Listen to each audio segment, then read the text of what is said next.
सो बेटा, in this chapter we have read कि भी किस प्रकार जो है टट की मम्मी को खोजा गया। वो जो है इतिहास की सबसे प्रसिद्ध मम्मी बन गई क्योंकि अभी तक उसके ताबूत को खोला नहीं गया था और जो भी चीजें उसके साथ दफन की गई थी वो अभी तक वहीं मौजूद थी। तो ये वो दिन था जब उसकी मम्मी को बाहर निकाला जा रहा था। ठीक है, बहुत सारे विजिटर्स वहां आए हुए थे उसको देखने के लिए। ठीक है, वो उसके टॉम्ब जो कि 26 फीट गहरा और चट्टानों का कटा हुआ मकबरा था उससे जो है बाहर निकाला जा रहा था। अब लेकिन मैंने जैसे बताया कि ये जो एक डायनेस्टी थी, ये जो एक राजवंश था फेरोज का, ये बहुत ही एक मिस्टीरियस राजवंश भी था और हर राजवंश की तरह इसके साथ भी बहुत सारे मिथ्स यानी कि बहुत सारी झूठी अफवाहें, खबरें या ये लगा लो ये सब जुड़ा हुआ होता है। तो इसके साथ भी एक जो है ऐसा ही एक जो है वो सुपरस्टिशन, एक अंधविश्वास जुड़ा हुआ था। There was a curious superstition about the tomb of Tutankhamun. Tutankhamun के साथ जो है एक अंधविश्वास जुड़ा हुआ था। It was said that according to the pharaoh's curse, death and misfortune would befall those who disturbed him. People who had broken it open had committed an unholy act. ठीक है, अब जो है ये क्या बताता है कि भाई इसके साथ एक शाप जुड़ा हुआ था कि जो भी लोग जो है इसकी फेहरों की नींद को खराब करेंगे उनके साथ मिसफॉर्च्यून जुड़ जाएगा यानी कि अभाग दुर्भाग्य जुड़ जाएगा और वो जो है उनके क्योंकि उन्होंने जो है एक नापाक अनहोली एक्ट किया था, एक अपवित्र काम किया था किसको, फेहरों को नींद से डिस्टर्ब करने का। तो इस वजह से जो है उनके साथ गलत चीजें होगी। Some of the tourist wondered if the story of pharaoh's curse was really true. कुछ जो है जो विजिटर्स अब आए हुए थे टूरिस्ट, वो सोच भी रहे थे कि कहीं वो ये सच तो नहीं, क्योंकि वो भी अब जो है इस फेहरों के मकबरे का खोले जाने का भाग बन चुके थे। अब आगे बताता है हावर्ड कार्टर कि it was the British archaeologist, Zahi Hawass आगे बताता है कि it was the British archaeologist Howard Carter who had discovered Tut's tomb in 1922. The contents of the tomb were surprisingly untouched, though all other tombs in the Valley of Kings had been robbed.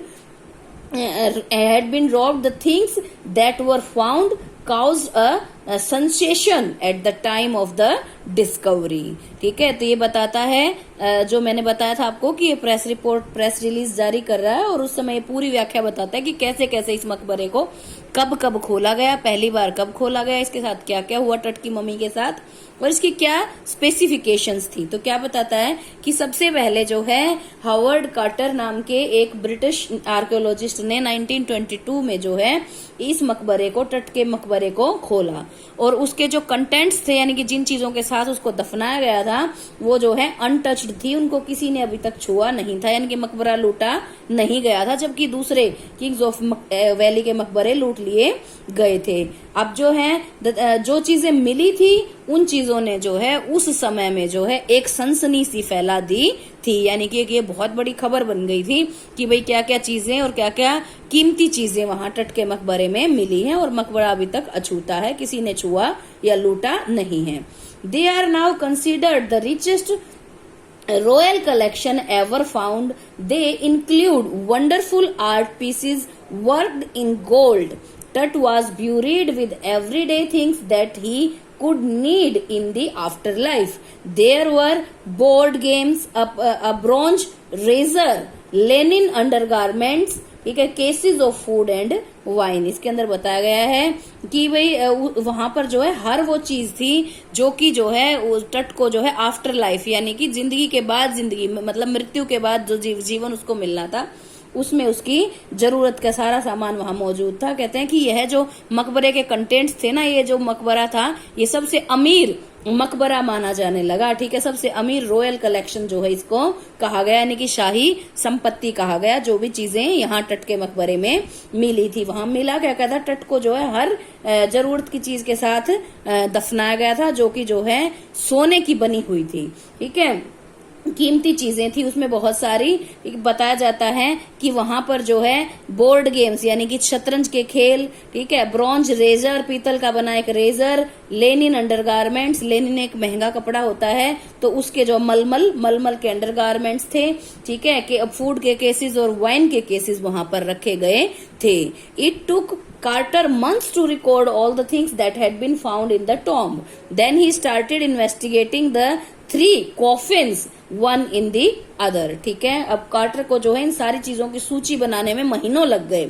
अब उसके बाद जो है उसने जो है coffin यानी कि वो ताबूत जो वहां पर मिले थे उनको जो है 3 ताबूत जो एक के अंदर एक थे उनको जो है अब इन्वेस्टिगेट करना शुरू किया।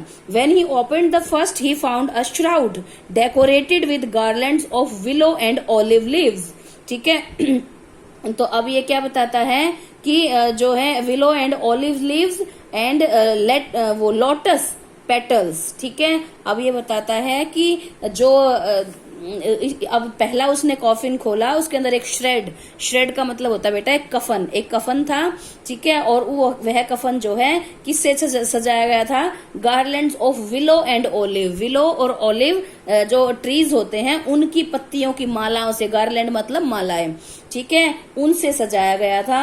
लोटस पेटल्स, लोटस यानी कि कमल की पंखुड़ियां भी वहां पर थी।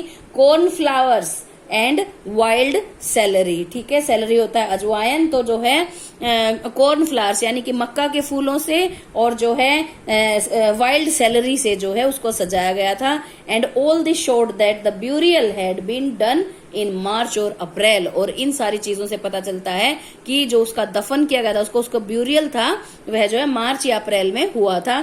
इन द सेंस ये सारी चीजें मार्च या अप्रैल के महीने में मिलती हैं, ठीक है।